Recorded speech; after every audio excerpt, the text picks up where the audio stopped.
mēs paši to jūtam, kad šīs mūsu monētas gandrīz katra, var teikt, ir oriģināls mākslas darbs. Uzmet gaisā. Nu, kas būs 1 vai 0? Kas tur ir? Aha, ļoti labi, bezgalība. Domāju, ka mēs visi varam būt laimīgi, ka mums nekad nav bijusi mazvērtības kompleksi parādot savu naudu.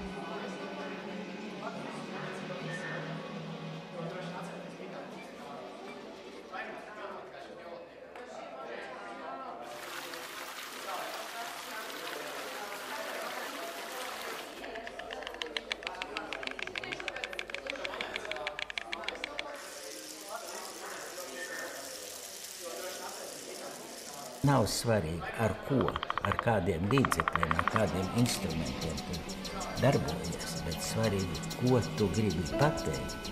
To akmeni mazliet pārveidot, ja es viņu varu uztaisīt mazliet ar tādu graudaināku faktūru. Viņš mazliet varbūt aktīvāks būs un dzīvāks.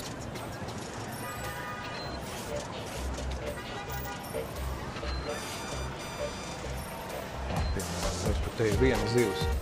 Tā kā lasis uz monētas, bet tā nav lasis. Un tāda ir tā mana pasaule. Tagad tas jūsu uzdevums ir zīmēt savu pasauli, bet zīmējiet savu pasauli. Nu, lai jums sanāk.